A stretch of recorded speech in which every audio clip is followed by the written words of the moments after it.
Eu queria pedir um pouquinho de silêncio nesse momento.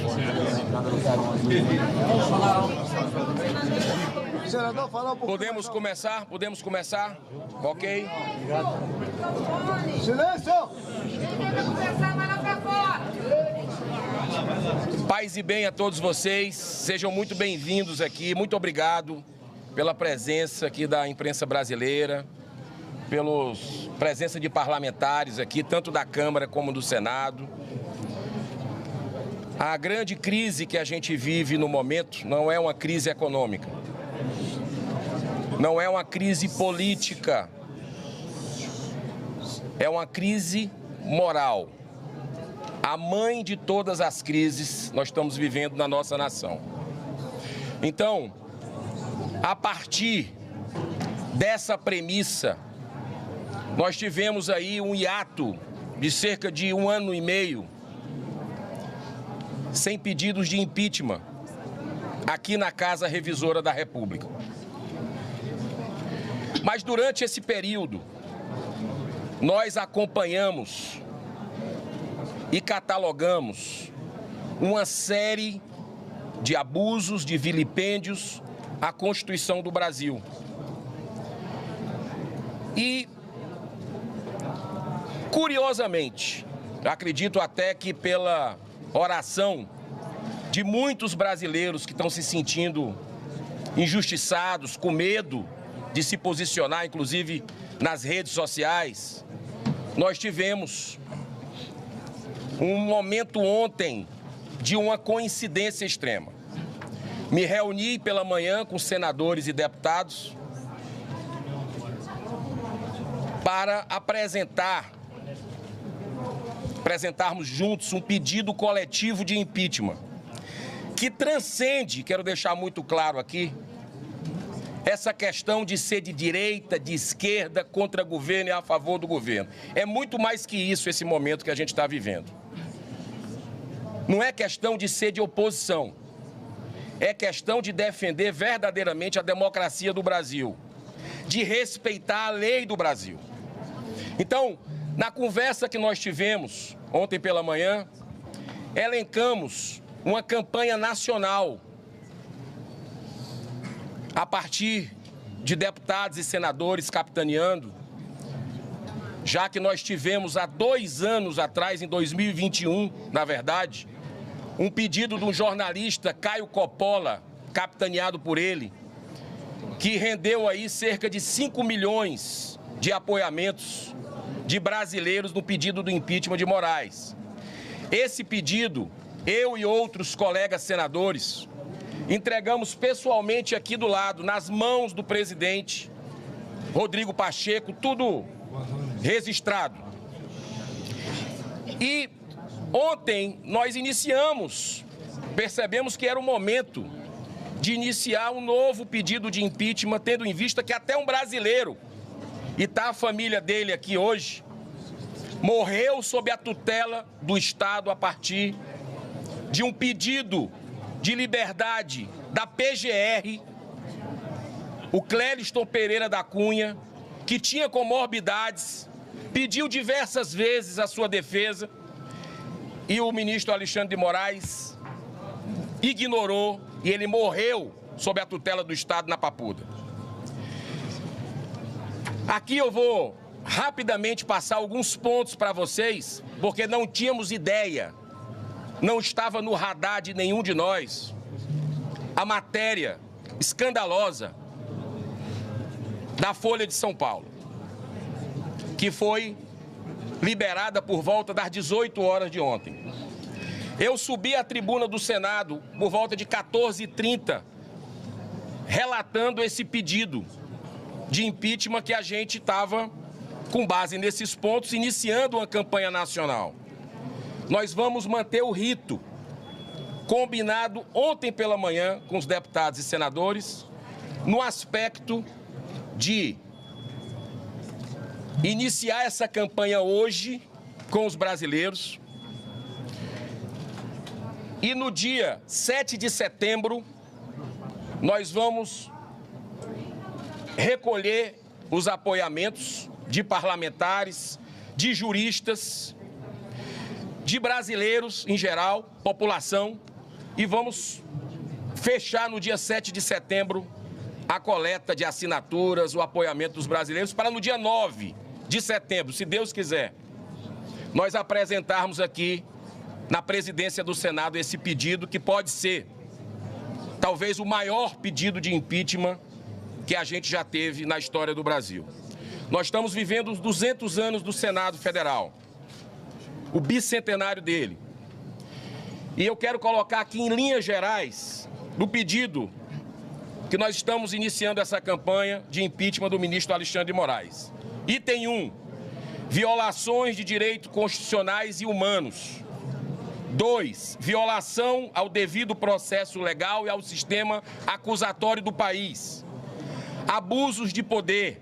3. 4, prevaricação na situação que desencadeou a morte de Clériston Pereira da Cunha, chamado carinhosamente por Clezão, por seus amigos, seus familiares.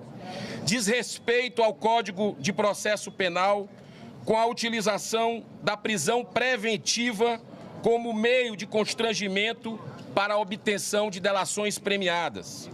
Desconsiderar pareceres do PGR, no sentido da concessão da liberdade de aprisionados do dia 8 e 9 de janeiro. Violação das prerrogativas dos advogados. Não concessão de prisão domiciliar ou liberdade provisória para pessoas com problema de saúde grave. Dilatação das prisões preventivas sem apresentação de denúncia pelo Ministério Público Federal. Violação de direitos políticos de parlamentares no exercício de suas funções. Temos o caso mais recente. Muitos tivemos casos aqui nesses últimos anos, mas o caso mais recente é do nosso colega Marcos Duval, que, além de um bloqueio de 50 milhões de reais, teve as suas redes sociais derrubadas ontem pelo ministro.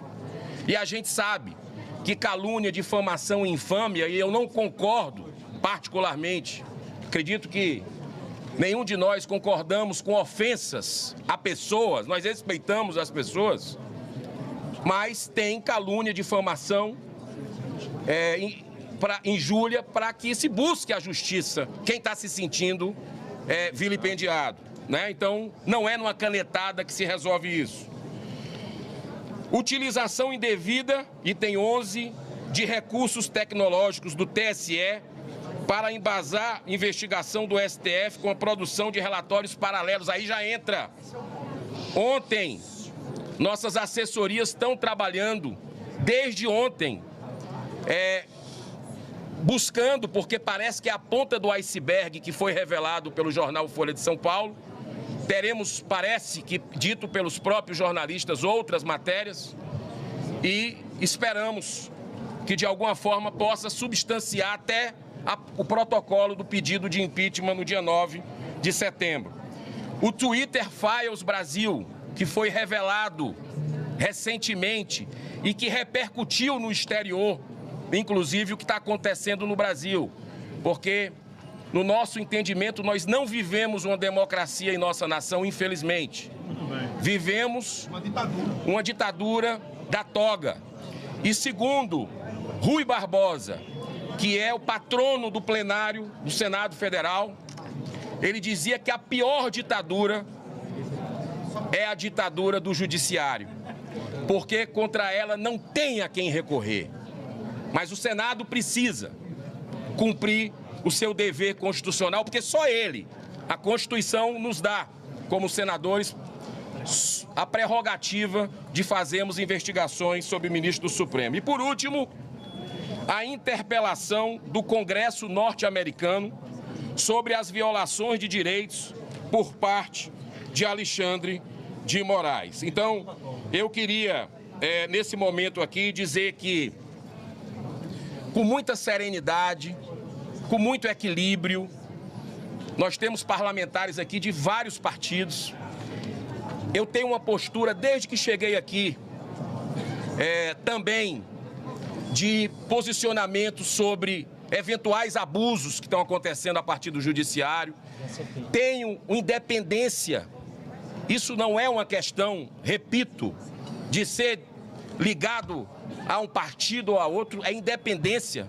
Desde o início aqui, eu tive independência com relação ao governo anterior, votei matérias contra, nesse governo também, e acredito que nós precisamos caminhar pela democracia, pela verdadeira democracia nesse caminho. Quero dizer que tem tramitando na Câmara dos Deputados uma CPI há algum tempo, que chegou a hora também de abrir.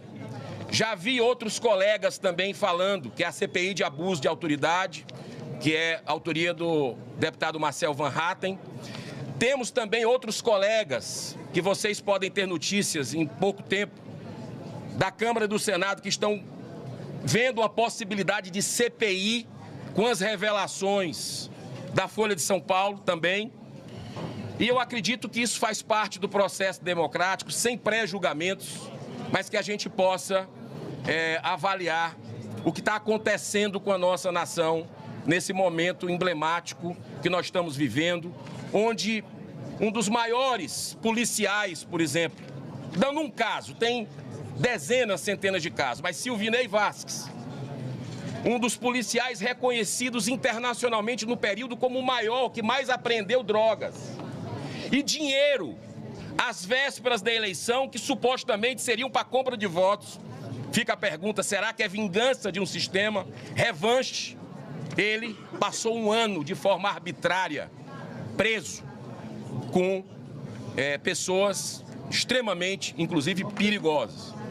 Então, que a gente possa, nesse momento, ter serenidade e iniciar esse projeto. Eu peço a quem está nos assistindo, os brasileiros, que ajudem os parlamentares a coletar, que vocês ajudem nessa coleta, parabenizando os seus deputados, mas, ao mesmo tempo, principalmente divulgando essa iniciativa que vai precisar do apoio maciço de uma população brasileira que só quer ter tranquilidade, só quer ter seus direitos respeitados e não ter medo, como nós temos hoje, cerca de 60% da população, segundo a última pesquisa, com medo de se manifestar nas redes sociais por retaliação dos poderosos de plantão. Isso não é o Brasil. Não é o Brasil que a gente quer para os nossos filhos e netos. Brasil é um país alegre, as pessoas. E hoje em dia nós estamos vendo lá fora já essa tristeza repercutindo no nosso povo, inclusive internacionalmente. Então, queremos dizer que agradecer a presença de todos vocês, parabenizar a imprensa brasileira aqui presente, que a gente possa, de uma forma muito equilibrada, com muita justiça, fazer esse papel para as futuras gerações. Muito obrigado. Boa tarde a todos. Gostaria, muito rapidamente, de dizer, que não se trata de partido, não se trata de luta partidária ou de revanche. Essas denúncias vieram de lá de dentro, do próprio coração do Supremo e do TSE. Então é uma questão do povo, não se trata nem das duas casas, mas uma questão que veio de lá e que está sendo repercutido pela imprensa. E nós estamos acompanhando a imprensa e vamos continuar acompanhando para que a gente possa se juntar e tomar as decisões que nós precisamos tomar com base em uma denúncia de um escândalo que não veio de nenhum partido, de nenhuma cor partidária, mas que veio lá do coração do próprio Tribunal, do TSE e do STF. Muito bem.